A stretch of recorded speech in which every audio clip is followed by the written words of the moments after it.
got to keep a watchful eye. Mm. Mm. Yeah, and it's us on you. It's live now. Okay, thanks, Alan. Good afternoon, ladies and gentlemen. I'm Councillor Gerald Lennon Jackson. I'm leader of the City Council and I chair the Cabinet, which is meeting today virtually. My apologies that it's a Friday afternoon, but PERDA starts on Monday and there are things we need to clear down before then if possible. Members of the public are invited to view this meeting and there's been the opportunity for written representations to be submitted. Anna, have we had any written representations from either members of the public or councillors? No. Okay, thank you. We're meeting virtually in response to limitations placed on governance by the COVID-19 pandemic.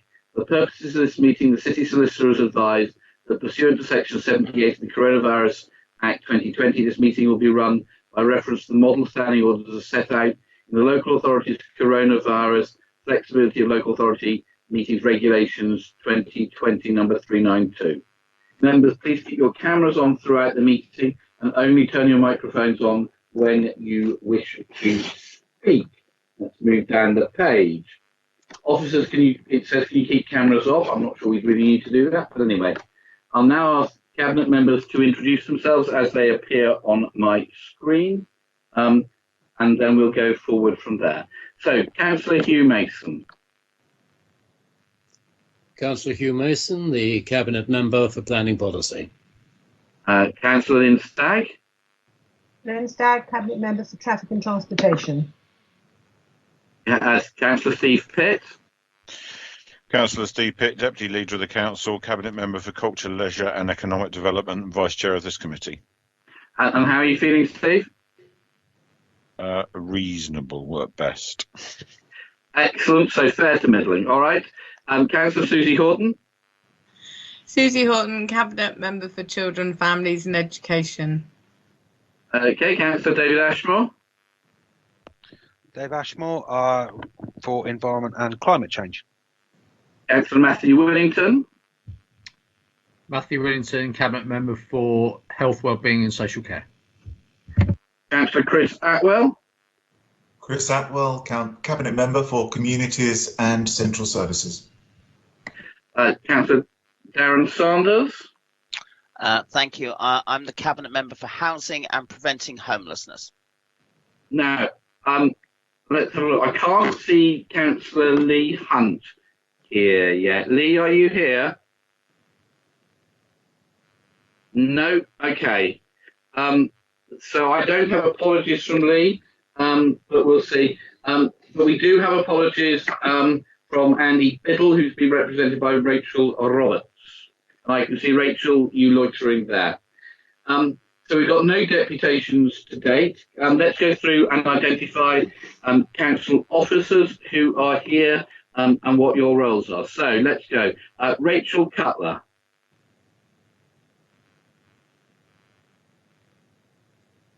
Hello, Rachel. Do you want to say who you are and what you do and why you're here?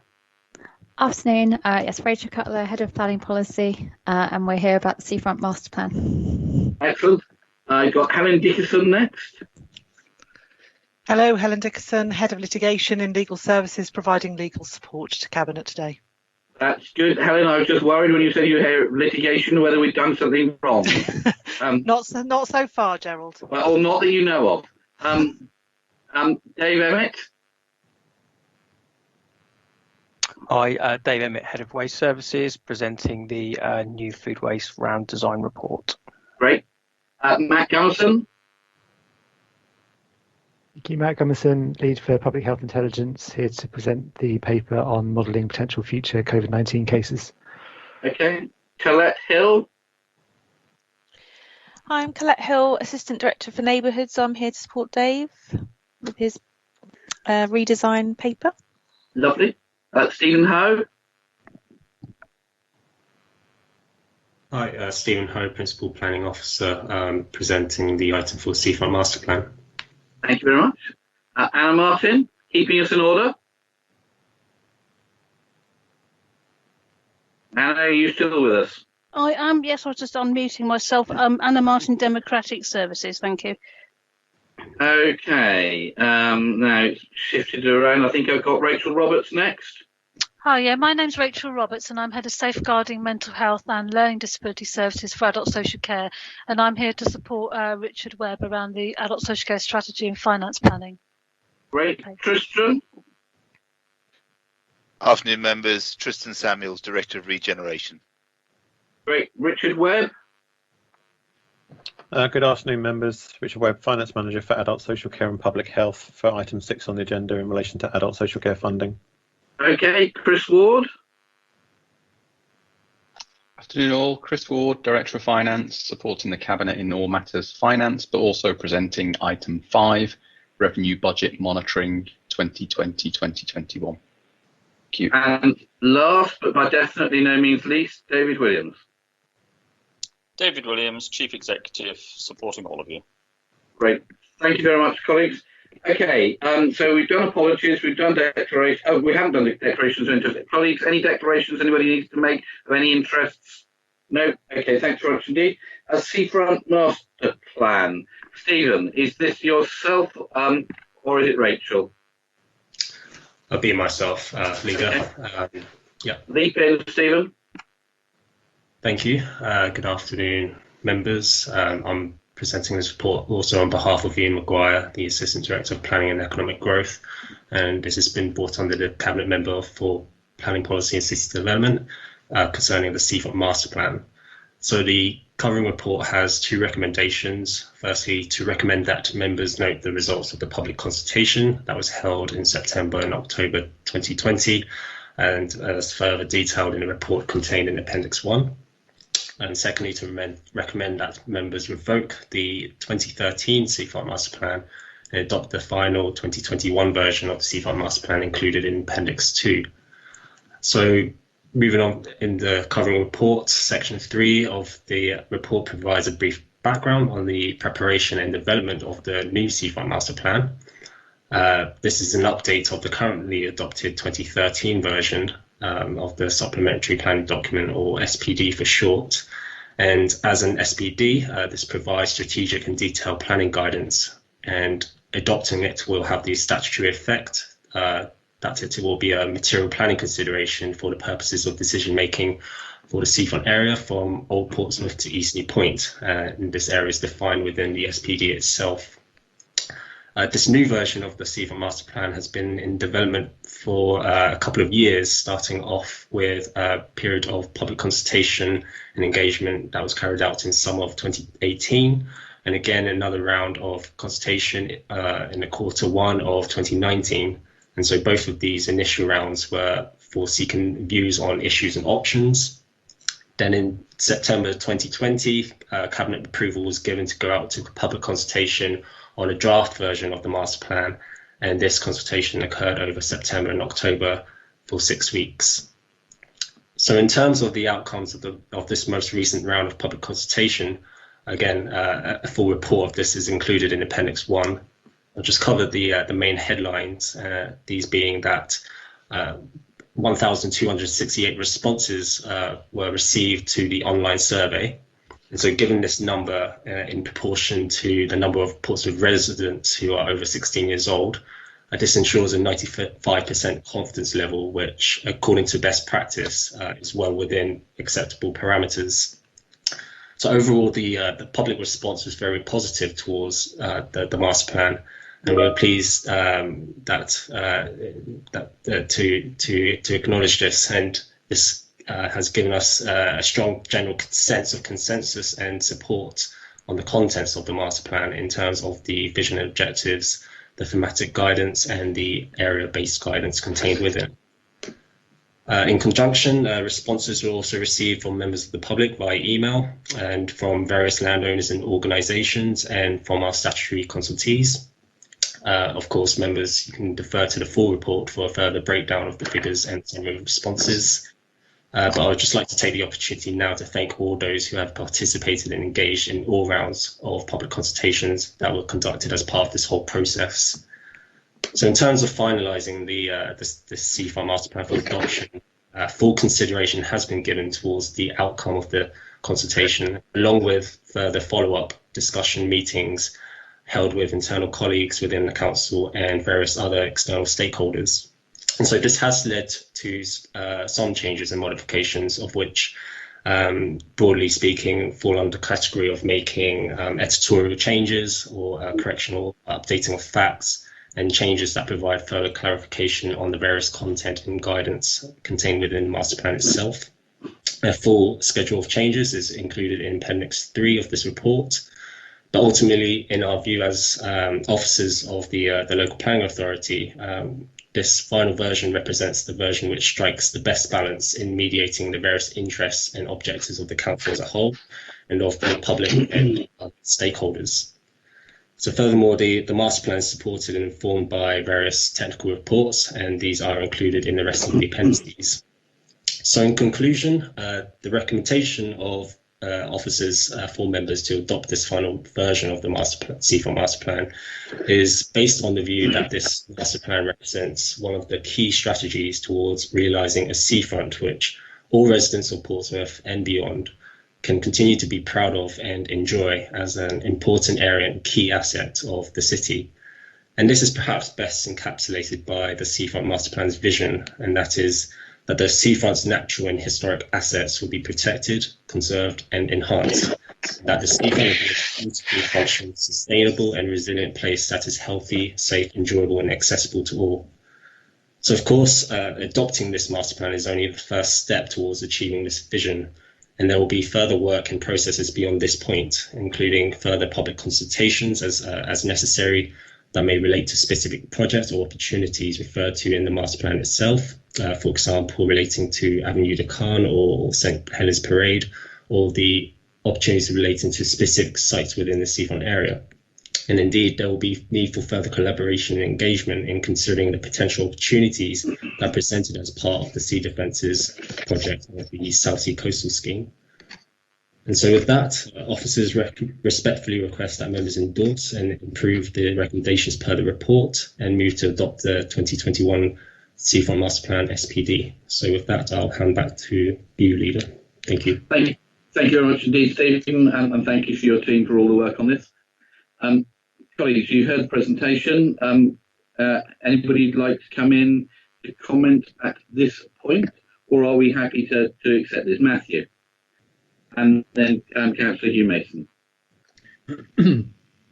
Thank you very much, Stephen, for the presentation, and thanks, Leader, for handing over to me as one of the councillors for the best part of the seafront, the wonderful 3 miles that we have right along from South Brae Pier all the way along to Eastleigh Point. It's a real pleasure to see this document come to us today on the back of the consultation that's been going on over the last period of time that we've had. This is actually the second Seafront Master Plan that's come in during my 9 years on the council, and I think this is an improvement on what was already a very good Seafront Master Plan that we had last time as well.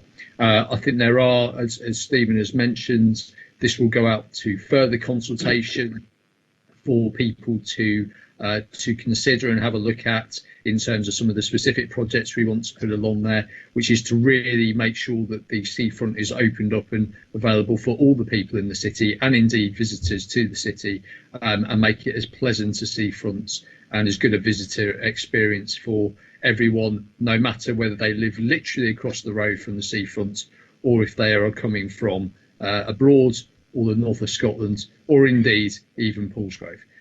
It's a real opportunity to really do our seafront justice, which is one of the great assets that this city has. So I'm really pleased to see the things that are opening up in that, but also to make sure it's a pleasant environment, especially for people cycling and walking there, because actually having low congestion, low pollution on our seafront is really key to people being able to enjoy it at the most, but making sure that people, especially those with disabilities, are able to access all of the seafront at all the time as well, because that is really important for their health and well-being and for everyone else's. So thank you so much for the plan. really thank everyone who's got involved in the consultation so far, and I really look forward to this being a real mark of the way we want to have our seafronts going well into the future. Thank you very much. Councillor Hugh Mason. And I see Councillor Lee Hunt has joined us. Welcome, Lee. You've fought through the technology, have you? Indeed, Leader. Nothing stops me. Excellent. Any interest to declare, Councillor Lee Hunt? No, thank you, Leader. Brilliant. Okay, Councillor Hugh Mason, over to you. Thank you, Leader. I want to make 3 points. The first one is that this Seafront Master Plan was necessary.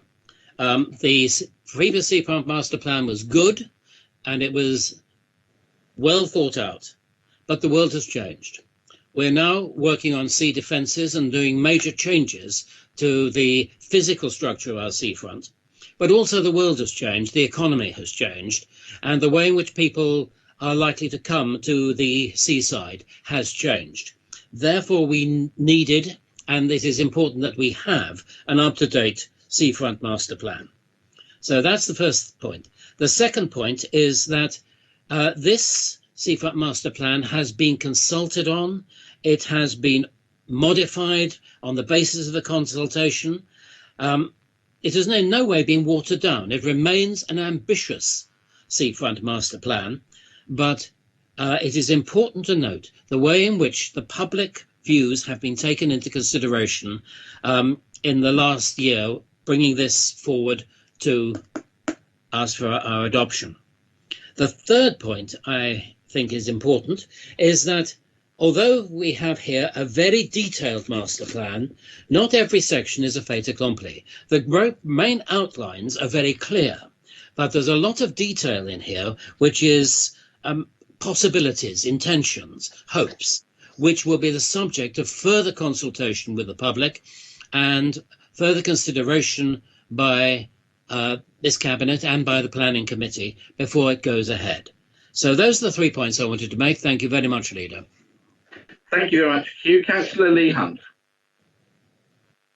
Yeah, thank you, Leader. I mean, obviously I was in the chair when and now it's Councillor Pitt this time. I'm glad to hear Councillor Winnington approve of the last Seafront Master Plan, and we worked very hard on it. We involved the university and students in helping us bring in ideas from the public. And for me, what's really important, it is 3.7 miles long. It's a great opportunity. They say that it is the jewel in the crown of the city, and we must agree with that, of course. It is a beautiful seafront, particularly today, in the lovely sunshine. And you see how, even in a short space of time, it has evolved. And whilst there is a place for fish and chips and burgers and so on, we brought in fantastic eating venues, wonderful eateries as a result of the previous master plan. South Sea Beach Cafe, Eastney Coffee Cup, and a whole range of new eateries along the seafront. And nobody can help but miss what we did with the hot walls, the remarkable change there that is going to help us preserve all the buildings, the historic buildings along the seafront, and then to see the fantastic work that's been done with the landing craft and the reconfiguration of D-Day Museum, and for visitors and residents alike, the beach volleyball that's gone in that we look after, and the splash balls for the children, and while still retaining the ice creams and so on. So you have to plan for all of this. They don't happen by chance. People like Stephen and his team have got to put in hours of work, and Steve Pitt to ensure that our seafront always is evolving. And now we've got the challenge of rising seas, a huge challenge to our city, and it's good for people to see that we're planning for it, and to make opportunities out of adversity sometimes, and occasionally, of course, out of doing this, we discover things like the old architectural significance down at the moat at the moment, which Chris Atwells knows much more about at the moment. So it's just fantastic. We have a fantastic seafront, fantastic people looking after it, a fantastic city, and a fantastic future. Thank you. Thank you, Lee. Councillor Steve Peck. Thank you, Leader. Yes, just to echo some of the comments made by Matt and Hugh and Lee, but also to point out to people that, and I obviously in my portfolio, I do see some moans occasionally from people who think that we've neglected the seafront, but I think what the bit they miss is the fact that the reason we haven't poured a lot of money into the public realm along large stretches of it over the last decade is because everybody knew that this project was coming and that this would ultimately be the major change, which was to carry out the largest local council run sea defences project in the country, £120 million worth of investment, and therefore the reviewing the seafront master plan to align with that. I'd encourage people to have a look at the collaborative enhancements plan as well, which is one of the appendices attached to the plan, to show the opportunities that do exist. And this administration's found money for the last 2 years in a capital budget to allocate 200,000 each of those years to go with over 200,000 that already existed. So it's over £500,000 put by, but that's not enough. We need to keep adding to this over the next few years and then seeking outside funding and investment in order to make sure that we really can deliver a world-class seafront. And that's the aspiration that we all want to achieve. So thank you to Stephen and the team for the work they've done on this. There's some interesting opportunities available in here. And to those members of the public who think that this is all about selling out the seafront to developers, it absolutely is not about that. What it is about is creating a world-class seafront that you can all be proud of. And that's our responsibility, and that's the commitment that we've made. Okay, colleagues, I don't have anybody else indicating to speak. So, colleagues, are you happy to accept this report and the recommendations? Okay, thank you very much indeed. Thank you, Stephen, Rachel and the team for all the work. Okay, let's move on to the extension, roads and the extension of the food waste recycling collection, which Dave Emmett is here for. Dave, hello. Welcome. Do you want to walk us through this? I will do. Hello, members. The for information paper I'm presenting today has been requested by the leader and is to update the Cabinet on the round design work for the new food waste collection rounds. It follows on from the decision by Cabinet on the 2nd of February to continue with the current food waste rounds, Food Waste 1 and Food Waste 2, and approve the funding for the further 2 rounds, Food Waste 3 and Food Waste 4, for a 12-month period from September 2021. In order to design the 2 new food waste rounds, Food Waste 3 and Food Waste 4, it has now been necessary to design all the rounds, including Food Waste 5 and Food Waste 6, for a citywide food waste collection service. This includes how food waste collections will be delivered to the city's flats, the communal collections. However, just to note, although the report talks about rounds Food Waste 5 and Food Waste 6, the funding for these has not yet been identified. The report firstly details the curbside extensions that have been identified and can be added to Food Waste 1 and Food Waste 2. This will add at least a further 2,683 properties onto the rounds, taking the number of properties covered by these rounds up to approximately 26,500. These extensions will be rolled out after Easter, and the roads are listed in Appendix C of the report. The report secondly details the roads that will be included in the 2 new food waste rounds, Food Waste 3 and Food Waste 4, and the roads for these are listed in Appendix D of the report. The new rounds will come online during September and October this year, with the extensions to follow when the rounds are fully embedded. These rounds will cover approximately 28,000 properties, including the extensions. This approach will then leave a proportion of curbside properties which will make up a 5th food waste round, and these roads are also shown in Appendix D. The report thirdly details how the collections to the city's flats will be made, some 23,000 properties called communal collections. A proportion of communal blocks, some 3,000 properties, will be included on the curbside food waste rounds and are listed in Appendix D. These properties included onto food waste rounds 1 to 4 will be rolled out after the curbside property extensions. The remaining 1,049 blocks, some nearly 20,000 properties, will make up a dedicated communal round Food Waste 6, and we are currently in the process of designing this collection schedule. Just to hand back to the leader now. Brilliant. Well, my thanks. I'm really grateful for this work, Dave and Colette and all the team. I think this is one of the very best things that we've been doing at the City Council. I'm struck that there are only 2 councils in Hampshire that bother to do food waste recycling, ourselves and Eastleigh. I think it's really important, and if we're going to take seriously looking after the environment, then this is about collecting 5,000 tonnes of rubbish a year and diverting it out of the waste stream, away from the incinerator and into recycling, so it can be composted. And when we got the anaerobic digester built, we can collect the methane off that and put that back into the gas main. So I think it's really important. When I talk to people around that city, they really like this service. They really like being able to make a difference from home. So I'm really pleased. I'm really pleased. Thanks, Dave, for all the work on this. The bit I have a real question about, though, is we mainstreamed the funding for this for the first third of this in the budget that went forward in February to the council, and I am surprised and disappointed that both our Labour and our Conservative colleagues voted against that, which would have meant that the extension would have been impossible. I'm very pleased we're going down this road. I'm pleased that we're looking after the environment seriously, and that with this administration that will happen. I've now got Councillor Lee Hunt, Councillor Dave Ashmore, Councillor Darren Sanders, and Councillor Matthew Willington. Dave, can I come to Lee? Would you mind if I come to Dave Ashmore first, as he's the portfolio holder? Yeah, go ahead, please. Mr. Ashmore. Thanks, Leader. Just to reiterate all the things you've said there, Leader, and just a big thank you on the officers there with Dave, Colette, and everyone. Everyone's really done this really well.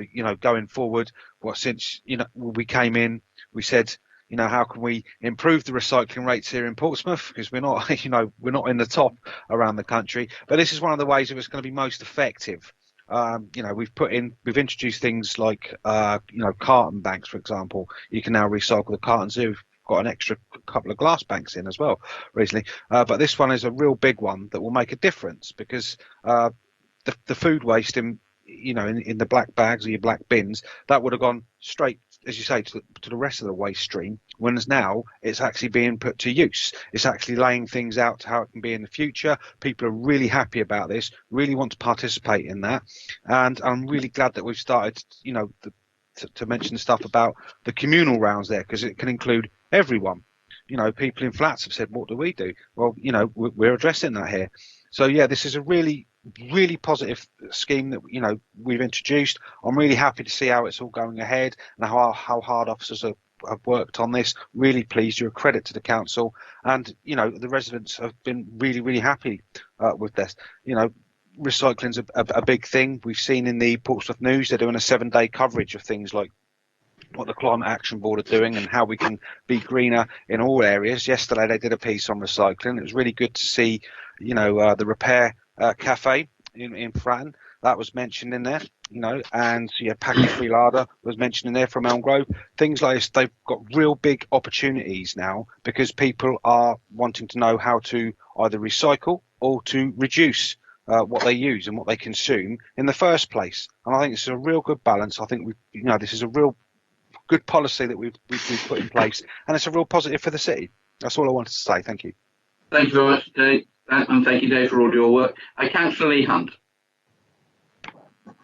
Yeah, I have to commend Councillor Dave Ashmore and his officers for the work that they've been doing on this, and bringing the speed at which this has all been rolled out is quite remarkable. It's one of the things that this Liberal Democrat administration has prioritised, and the leader touched on it just now. One of only 2 councils in Hampshire that do this work, and both Liberal Democrat. Rather than not condemn our Labour and Conservative colleagues who haven't got a clue, quite frankly, sometimes when it comes to doing this kind of thing. They don't really care about it. If they did, they'd have voted for it, wouldn't they? But I want to praise the councillors that did support our budget to make sure this goes through. Councillor Judy and Smith and and the independent councillors, the People's Party for Portsmouth, Progressive Party for Portsmouth. So thank them for helping to get this through. I also wanted to follow on from what Councillor Ashmore said, because the good news for Portsmouth just keeps on coming, doesn't it? It is quite remarkable in the face of this pandemic, and with so many officers having to be diverted to the coronavirus issue, that we continue to do this amazingly good work with trees, thousands of trees going in across the city, and Portsmouth being the forefront council in the United Kingdom, or certainly England and Wales, at installing green energy, solar panels, and looking to roll out electrical vehicle charging points. And the great thing about the food waste trial is it is a very important part of that, is Councillor Ashmore touched on it, is you're removing 40%, I think. We are removing 40%, good, I'm getting the nod there, thank you, Darren. 40% of what is essentially wet waste out of the bin, food waste, which would otherwise go to the incinerator, and it makes the incinerator work harder to incinerate it. So we're saving on energy and carbon all of the time. And that's seen, I think, a massive reduction by about a third over the last few years of carbon reduction around Portsmouth, up in the environment, up in the air pollution. So a remarkable amount of work by lots of very dedicated councillors and officers working to make Portsmouth an even better place to be than it already is. You know, from the seafront, which we just talked upon, right up to the hill. It's an amazing city and a lot of very good, amazing people working hard to make it even better. So I love what we're doing. I think what we're doing is amazing, and I'm very proud to be a part of it. Thank you, Leader. Thank you very much indeed, Councillor Lee Hunt. And Councillor Darren Sanders.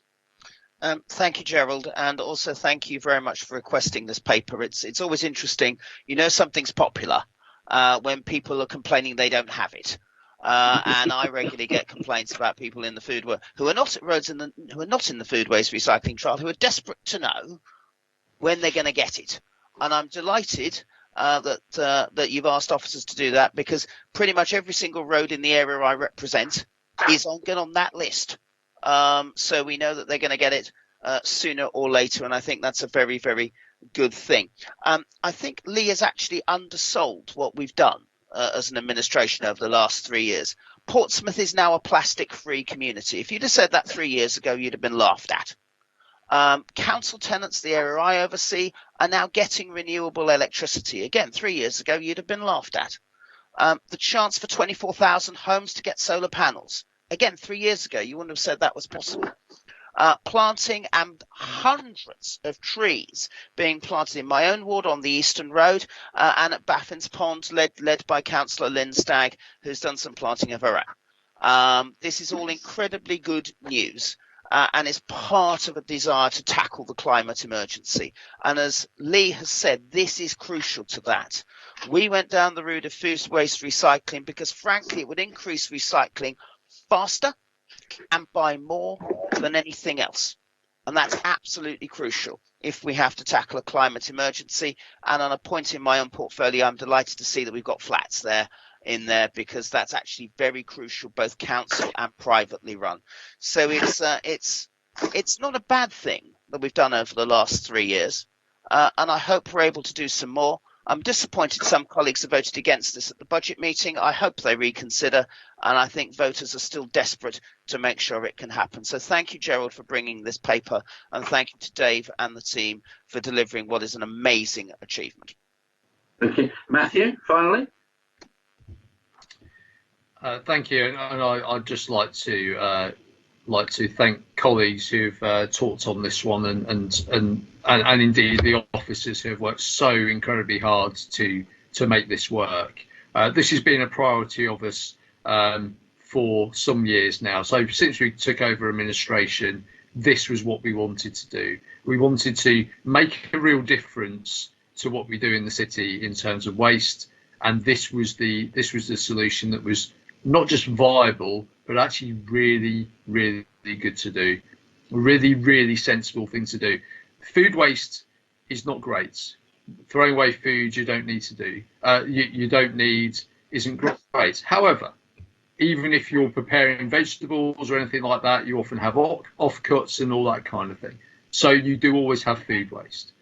So what's the best thing to do with that? Throw it in a black bag and it just sits on a rubbish dump or gets incinerated and you don't get any benefit from it. Or you get it recycled, you send it to an anaerobic digester and it creates renewable energy and it does things in a sustainable way. That's the best way to do this.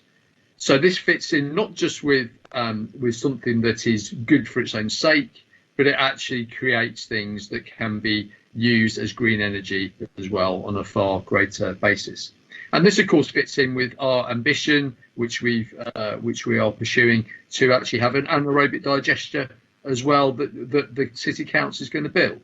So instead of it having to go elsewhere, it will actually go to a council-run site.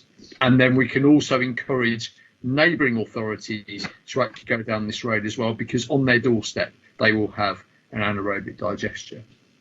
As Councillor Sanders has said, people are chomping at the bit to be involved in this trial. So in the next phase, some of the roads in my wards, just south of Albert Road, are going to be involved, are going to have it rolled out to them. I was just after we could start speaking to people again, I was down there and people were chomping at the bit to get involved. It doesn't happen very often. For everyone watching, it doesn't happen very often. You have schemes that people are so desperate to be involved with that the city council is running, but this is one of them. That is a real message to you. You're getting things right. And I really ask, as Councillor Sanders and Councillor Hunter said, it is a real shame that Labour and Conservative councillors the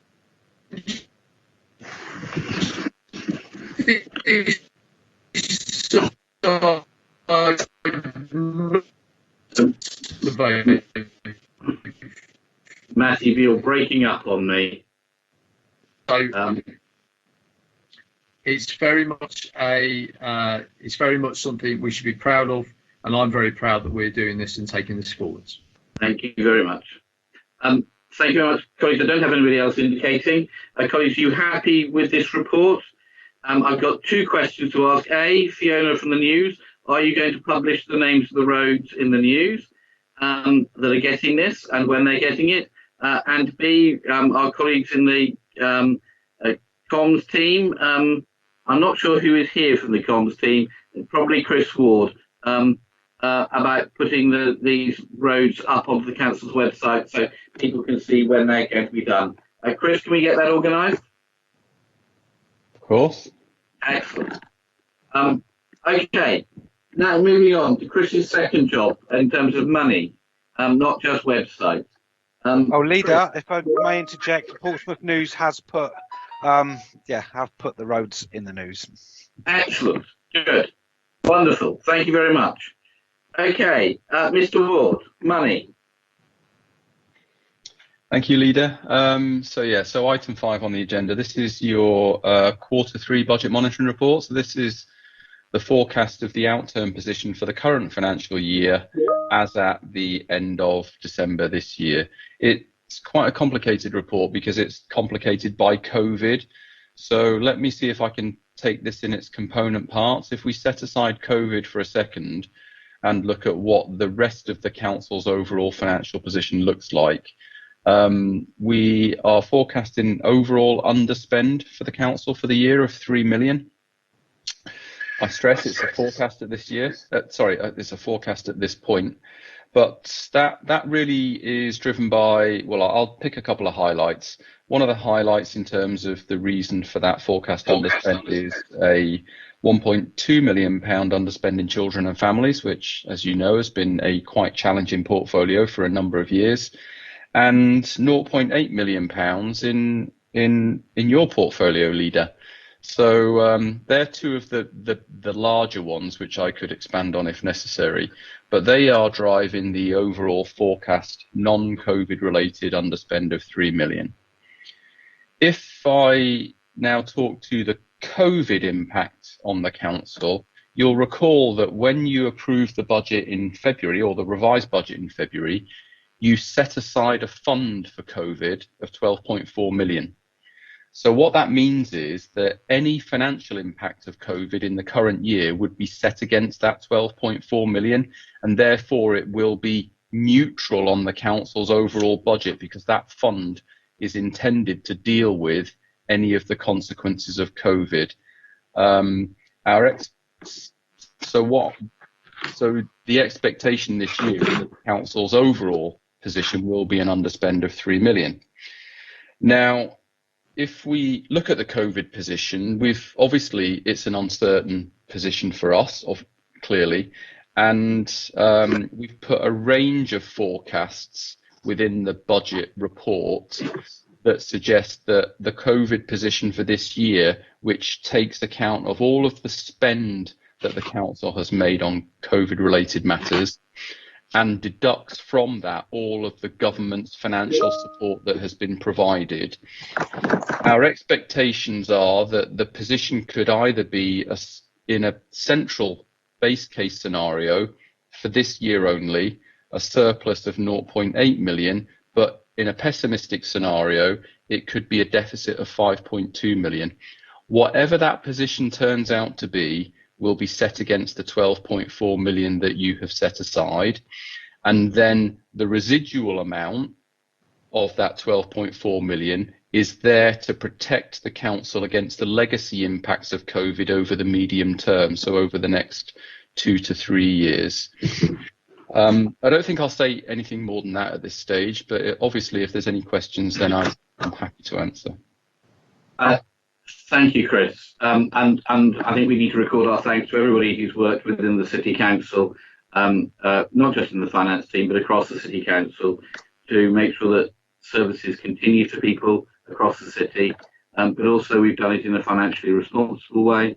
I know some councils are under really extreme financial pressure because of COVID, and what this says is that the City Council has acted in a financially responsible way.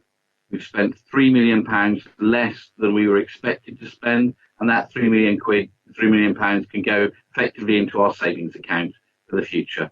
And that basic financial responsibility and running the council's finances in a sensible and common sense way is the underpinning of everything we do. If we get the finances wrong, then it's very difficult to make anything else go right. Getting the finances right means that you've got the chance to do everything else right. So my thanks to everybody for working so hard on this. Councillor Hugh Mason, you've indicated, Hugh. A question for clarification, please, Chris. Sorry, Mr. Ward. In your second recommendation, you're excluding funding losses relating to the current year, but occurring in later years. Is this the legacy effect of COVID, or are there additional things there in addition to the legacy effect? This, unfortunately, is a peculiarity associated with funding and financing in local government. We fully expect that there'll be business rate losses and council tax losses in the current year. But the financial effects of those on the council, on the budget, will not hit the council until next financial year. So that's really what that relates to. It relates to the fact that impact in this year, or the reality of what will happen will happen in this year, but the financial impact will not be until future years. And that's one of the reasons where we do have a deficit position, if you like, because the funding, the government support for losses on council tax and business rates is not 100%. It's roughly 75%. Okay. Hugh, does that satisfy you? Yes, I just needed clarity on that. Thank you very much. My pleasure. Okay, colleagues, I haven't got anybody else indicating. Are we happy to accept the report? Thank you very much indeed. We move on to item 6, which is the utilisation of the additional funding for adult social care. And I think we have Richard Webb and Rachel Roberts here to talk this through. So The City Council in the budget has identified an additional £2.8 million for adult social care. It seems to me in the aftermath of the pandemic, we could do nothing else than that. But it's important that people know what that additional money is going on so that people are able to see the value of it. So, Rachel, are you leading or is Richard leading? Leader, sorry, Yeah. go on, Rachel. Go on, Richard. Thank you, Leader. I'll be leading on this, but Rachel's here if you've got any questions around sort of the practice side of social care, but I'll take you through the finances. So the purpose of this report is that it's an information report, is to provide further details on the cost pressures being experienced by adult social care and how the additional funding you referred to will provided in next year's budget will be utilised. I do not intend to go through the report in detail, but I would like to just highlight some of the following points. So the overall funding for social care, for adult social care, has increased by 3.4 million when compared to 2021, reflecting both an increase in the funding to meet the inflationary cost pressures on existing services, but also the increasing client demand pressures. There's an analysis at paragraph 3.2 showing how the additional funding of 2.8 million that you referred to from the adult social care precept and the social care grant approved by full council in February will be utilised. You can see that 91% of this additional funding has been allocated to fund the increased provision of care and support for Portsmouth citizens. Prior to the impact of COVID-19, client demand within adult social care was fairly stable. However, during the period from April to October 2020, client numbers had increased by around 3.8%. One of adult social care's long-term strategic aims has been to support as many people as possible to live independently in their own homes for as long as possible. But the COVID pandemic and the response to it has accelerated growth in the number of people in their own homes requiring domiciliary care support, whilst there has been a reduction in the demand for residential care placements, leading to a further increase in spare capacity in the local, within the local care market. Our forecast anticipates that there will be approximately 127 additional domiciliary care placement clients in 21-22, combined with an increase in the cost of care due to increasing complexity of need. Additionally, although the council has seen a reduction in the number of clients placed in residential care, the average cost of placements has increased. The forecast for next year is an increase of approximately 24% in the average cost of placements. It is not possible to definitively explain the reason for this increase, but it's possibly due to the combination of increasing complexity of need, COVID-related costs, and the lower occupancy levels that the providers are seeing. As highlighted within the report, I say one of the adult social care long-term strategic aims has been to support as many people as possible to live independently in their own homes. Whilst the long-term strategic objectives of the service remain intact, COVID-19 has significantly changed the current operational landscape of the service, both in terms of the level of client demand and the type of support required. In response to this rapid change in the market, adult social care are now seeking to work with the providers to develop a sustainable care strategy that will seek to provide clear longer-term commissioning intentions in respect of both client needs and the overall forecast capacity required across the city. Through working with providers to develop and implement a sustainable care strategy, it is also intended that the service will seek to ensure the cost of residential care placements are commissioned at a level that supports the financial stability of both the care providers and adult social care in the immediate to longer term. So thank you, and if you've got any questions, happy to take them now. Well, thank you very much indeed. I'm Matthew Willington, as portfolio holder, I'm sure will want to come in a second, but my question really to you, Richard, is if you hadn't have had the money, the extra 2.8 million, what would have happened? Well, as highlighted in the report, 91% of that additional funding that's been allocated is going directly to support the provision of care and support for Portsmouth residents. So those care needs will still have needed to be met. So those 120 families, if there hadn't been the money to be able to finance this, what would have happened? Well, the City Council's got a statutory responsibility to meet need where it's identified in accordance with the relevant legislation affecting the service. So the City Council would still have had to have identified and met that need. Okay, thanks very much. Matthew. Thank you, Leader, and thank you, Richard and Rachel, for presenting the report to us today.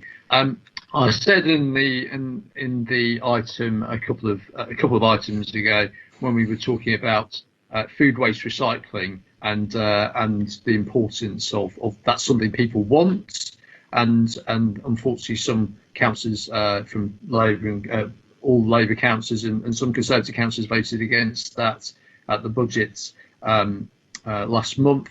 But what really astonished me was that they voted against £2.8 million extra for adult social care. Didn't not support it and just abstain, but they actively voted against it.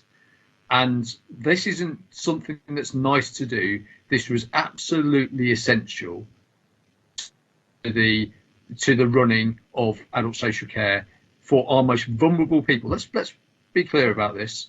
Adult social care looks after our most vulnerable people, most vulnerable adults in this city. And if we didn't have this money coming in and supporting these most vulnerable adults in the city, as Richard has said, we have a statutory duty to support them, but it would have meant that we would have had to make cuts elsewhere. We wouldn't have been able to do things elsewhere. So that actually, and that 2.8 million isn't just now. This is into the future. This is baked into the base budget of adult social care now. And that means we have got that support, and those people have that support going forward into the future. The pandemic has changed so much. The pandemic has given us so many things that we haven't had to deal with before. Richard has given us an overview of the additional cost that's putting, additional burden that's putting on adult social care, but also it's shown the additional cost and burden that's going on care providers, both the city, where we run our own care homes and we do our own care, but also independent care providers. And some people have been talking about as if this is just private sector, this is for-profit organisations that are doing this. That simply isn't true. We're talking in Portsmouth in particular. We're not talking about big corporations by and large. We're talking about small local businesses, single or maybe one or two homes based in the city. That's what our providers are. And some of them are actually registered charities. We need this money to be able to support them, to be able to support our most vulnerable people. And the worst thing is, if we had not had this £2.8 million, if we weren't able to underpin the care and care providers in this city, some of those care providers would have gone under. And some still may go under. We don't know. But at least we've got that underpinning to be able to support people if that happens. And who would suffer if those care providers go under? It would be the most vulnerable adults in this city.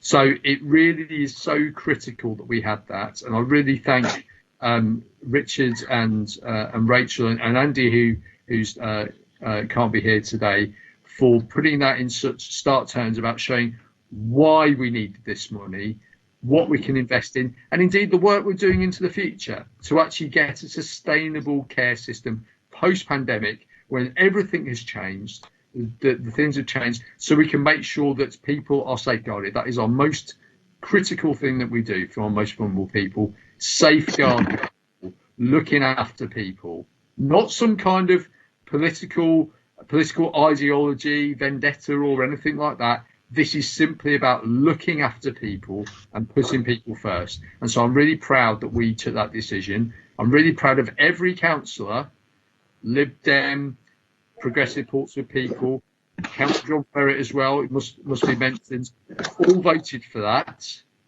And those who didn't, and those who abstained, okay, you might have had your reasons, but those who voted against it, I do condemn you. I absolutely condemn you, because it was completely the wrong thing to do and utterly irresponsible. And you should have to answer to those who rely on the city council, the most vulnerable in the community, for why you opposed the spending of this money and the putting of this money to adult social care. Okay. Thank you very much, Matthew. Councillor Lee Hunt. Yeah, thank you, Leader, and thank you, Richard. As you know, I'm very drawn to the remark from Richard just a little bit earlier when he says that when he points out, and he was trying to be kind to everybody, I think, but he points out that the £2.8 million, if it was not allocated, would have to be spent.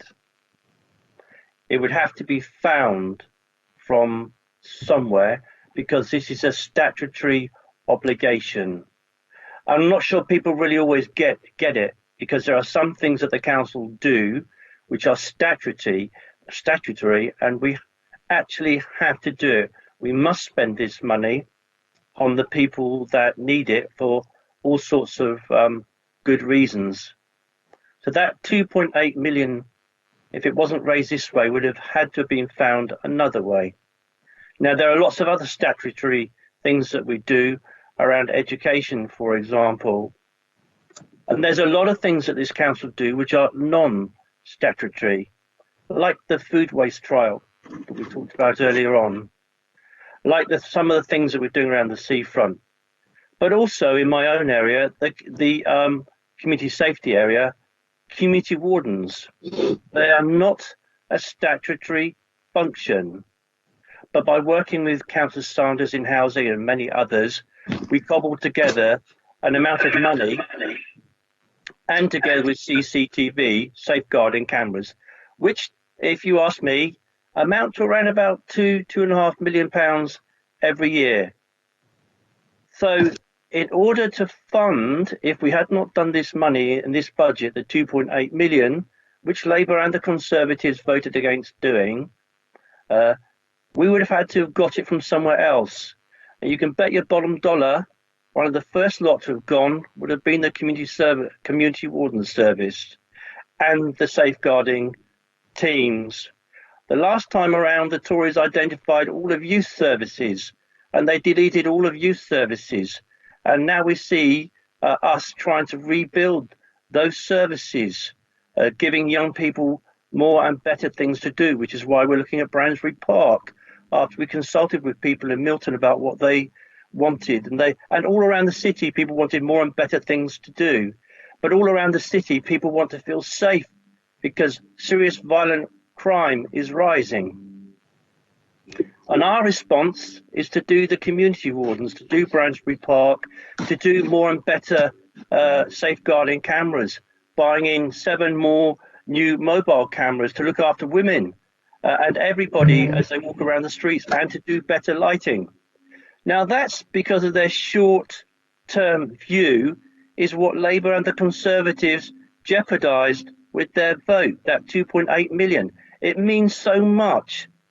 It isn't only about social services and looking after those very needy people, but it is also about the ripple effect into the other services and the things that we have had to have stopped doing. Had to have stopped doing the community wardens, probably not rolled out the food waste trial.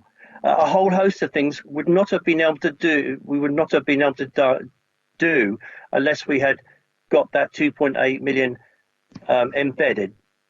And just think, over the next 10 years, that equates to £28 million into social services to look after people. And if we didn't do it, £28 million of non-statutory services that would have to be deleted year in and year out, slowly eroding the sorts of things that make this council, this Lib Dem administration, so different to an awful lot of councils around us. So it's a good thing that we did, and I'm very grateful to Richard and to Rachel and all the others helping us make these decisions for good reasons. Thank you very much indeed, Lee. You're the last person to indicate. So, colleagues, are you happy to accept the report and our thanks to people? And I think it has been very clear that there are a lot of families in the city who will be looked after because of this, who would not have been supported if we hadn't made the decision to put this money into adult social care. Okay, thank you very much. Finally, coming on to the final report is about where we are in terms of COVID and where we might be going. And Matt normally has nice slides to show us with nice graphs. And I'm sure you're going to be doing that, aren't you, Matt? I can certainly show you some slides on where we are at the moment, if that would be helpful. And where we might go, because I think it's my feeling, Matt, is that people think we're now out of the woods, that it's all sorted, that there won't be any more increase in COVID, and we're seeing across Europe that that's not so. And I think we need to be very careful to make sure that we're letting people know that they need to keep vigilant. They need to keep doing the things they've been doing to keep themselves, their families and their friends and their colleagues safe. So Matt, do you just want to walk us through where we are? Absolutely. So I shall walk you through where we are now, and then I'll take you through the paper which sets out what our modelling work suggests may be happening next. So if you bear with me a second, I can just share my screen, which will show the current picture in terms of numbers of cases. So this is data that we present to various forums, and that's updated on the City Council website on a weekly basis based on the published data. So this chart shows the rolling 7-day average of daily new COVID-19 cases in Portsmouth. We've had 95 new cases in the last 7 days, and this week we ticked over into just over 14,000 total positive COVID-19 test results, or individuals have had at least one positive result since the start of the pandemic. And you can see that since the middle of January, the national lockdown has seen our cases, as they have nationally, falling over the last couple of months. And a very similar picture in Hampshire and the Isle of Wight. So each of these, we call them spark lines, shows the 4 Hampshire and Isle of Wight authorities. But what you'll see if you look at Southampton's line, which is the top left one, is that in the last week or so they've seen their cases rise. We saw a rise from the early part of last week to the early part of this week, although it's now come down a little bit.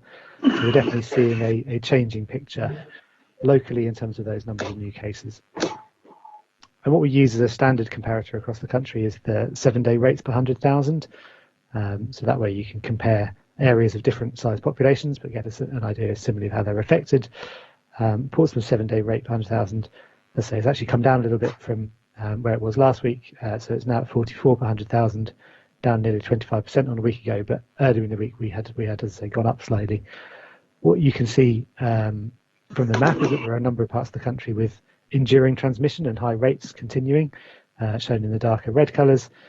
But what you can also see from the table on the right hand side is that a number of other authorities in the southeast have seen their cases rise over the last week.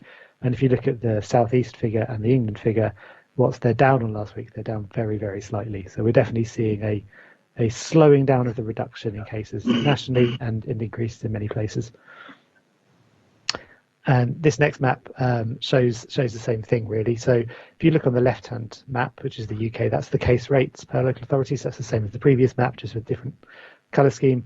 The right-hand map shows the percentage change from the previous week. So anything in turquoise colours shows that rates are still going down, and anything in the brown colours shows rates going up. And you can see that across the country, there's a really mixed picture, with a number of authorities seeing increasing rates this week compared to last week. I won't dwell on this slide because it's quite busy, but all of our cases at the moment are UK variant. So the chart on the top left shows the percentage of our cases, of the ones that were sent away for testing, that were new UK variant, and it was 100% last week, and it's been in the high 90% most weeks. So that's there for information. And the weekly rates by 15-year age bands again show that whilst rates have been coming down since their peak in all ages, we're still seeing highest rates amongst the working age adult population, kind of reiterating the need for everyone to maintain those behaviours, which is the lilac coloured line there. But they have been coming down in most ages, but that decrease is now levelling off. So that's where we are in terms of the current data. As I say, that's all available on the council website. What I want to do is just talk you through the report quickly, which sets out our modelling work around the potential for future COVID-19 cases. And sections 3.1 and 3.2, we just highlight that this is what's shown in the government's own modelling. So the modelling that informed the roadmap for easing restrictions, work taken on behalf of SAGE, shows that a rise in new positive COVID-19 cases is absolutely expected, but that mitigated by the rollout of the national vaccination programme, they assume that the pressure it creates in the health system will not be unsustainable. The Chief Medical Officer has reiterated why this also means we can't move more quickly than the roadmap sets out with its 5-week stages, so we can understand the impact at each point. Now, we've been doing modelling work across Hampshire and the Isle of Wight in partnership with other public health intelligence teams and on behalf of the local resilience forum since this time last year, pretty much. And our latest modelling, the leader was referring to, builds in those 4 stages of the lockdown release programme. It also builds in the rollout of the vaccine programme to try and understand how those 2 factors, one of which will lead to an increase in cases and one of which will mitigate that, play out in the local system. And what our model shows that a surge in cases is likely, that it will happen from when schools reopened last week, and that it will lead to some rise in hospitalisations that will peak in early summer, potentially around the level seen during the lockdown in November last year. That's if the national policy goes out in the way intended, and if the vaccine rollout programme is delivered again in line with the expectations set out in the national policy. If behaviour sees more contact than is envisaged under the social distancing rules, if people behave slightly differently and interpret the rules differently themselves, or indeed if the effectiveness of the vaccine rollout is reduced, then the modelling looks at the infection rates for the Portsmouth Hospitals University Trust catchment. That's the way that the model works, and suggests that our rates may peak in May, and that the pressure on the health system will be somewhere between the peak seen in April last year and November last year. And in all of those scenarios, the vaccine rollout programme then does see infections and hospitalisations fall away over the rest of the summer. I think what I want to reiterate, and I've highlighted in section 3.8 of the report, is that the scale and the timing of these further waves are driven on very, very uncertain modelling assumptions. We're working with the best assumptions we can gather from the nationally published evidence, but our understanding of that evolves all the time as vaccine programs change, as national policy changes, as new evidence emerges around things like infection and fatality rates from new variants and so on. So there's an awful lot of uncertainty in the model, and we absolutely wouldn't say we predict this number of infections by this date. It's more about understanding the kind of likely scale of those patterns, and to highlight that, as the leader rightly says, we're very much not out of the woods yet. There will be a further increase in infections, I'm sure, hopefully with good behaviour and with a sensible releasing of restrictions and a successful rollout of vaccines. That will be a manageable increase in infections and hospitalisations. And the local outbreak management plan, which sets out the Council and Partners response, has been refreshed and submitted, and will be going to the local outbreak engagement board for approval on Monday, in line with the agreed governance for this work. And I will stop there. I'm very happy to take questions. Okay, Councillor Matthew Winnington. Thank you, Matt. Just before I make my comments, Matt, could you just to give a bit more idea of compliance, because I know some people have had some concerns over the last few weeks and months that some of the compliance has been effectively responsible for some of the issues that we've had prior to in early January and since then. Can you just give us an idea of what compliance has been like in the city over that period and nationwide as well? Yeah, I mean, certainly national evidence and the local evidence that we have from monitoring things like Google mobility data suggests that compliance has remained remarkably consistent throughout this current lockdown, and indeed has remained high in terms of people's compliance with the rules as they understand them. And I think that's where the challenge in all of this lies. But people say that they're sticking to the rules and say that they're following the guidance, and it's been remarkably consistent and high throughout the last year. I think the challenge is that if you look at the figures on the proportion of people, for example, that are now working in their normal place of work nationally, that's gone up above 50% of people now are back in their normal place of work, and the levels of activity that people are engaged in are significantly higher in this lockdown than in the first lockdown. So that does mean that more people, legitimately under the rules as they are, but are having a lot more contacts. So there is a lot more risk of infection spread. So against all that, the proportion of the population still susceptible is lower, and the vaccine program is reducing that all the time. So it's a bit of a balancing act between the two factors, I guess. Okay, Matthew, to come back to you. Yeah, thank you. Thank you for that, Matt. And I think that really is a testament to the people of the city, that they've worked extremely hard. And I think I've mentioned before about the real community spirit that this city has, as I think we all know when we live here.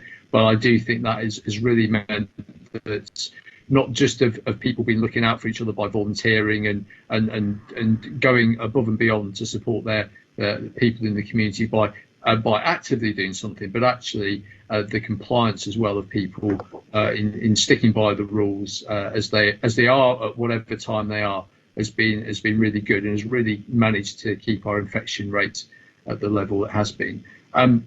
So on my comments, then I think that is I thank Matt for the presentation. I think it is salient because it does show we're not out of the woods yet, but at the same time we know within the government's programme that if that goes ahead as they've said, there are going to be more opportunities for people to do more things. But it is important that that people comply by those stages. So when you can do things, so the next one's 29th of March when that comes in, then it's the 21st of April, and it's just we have got the light at the end of the tunnel, but it is a process, and I think that's by us keeping up that high level of compliance, but also understanding what you can do. And I would say to anyone who's watching today, do check out what it is you are going to be able to do with each phase of this, because I think that's really positive, and make plans for that, and do what you can do, and make sure, because as things are opening up, more people are getting vaccinated. But also, if you get offered a vaccination, please take the vaccination, and that's really important. That's going to help everyone in our community and well beyond, and that's going to enable that plan that's been set up by the government to be stuck to, and that will really give us an opportunity to have a much more open rest of 2021 compared to what we've had for the last year. So, but thank you, Matt, for the information. I think that's really the amount of work you and everyone else has done in terms of modelling and monitoring all this and steering us through the pandemic has been invaluable. And I look forward to the report when we have the local outbreak engagement board next Monday. Okay, thank you. Matthew, you're the only person to indicate to speak. Thank you very much. This was just an information item, but I thought it was really important that people in the city knew what's likely to be going on, because I think we don't want to lull people into a full sense of security and then people stop doing the really important stuff that keeps everybody safe, and not keeping distance from each other, not wearing face masks, not washing their hands often. So please, everybody, do keep safe, do keep well.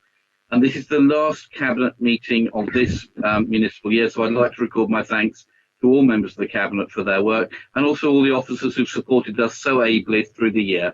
So thank you very much indeed, ladies and gentlemen, and that's the end of this meeting.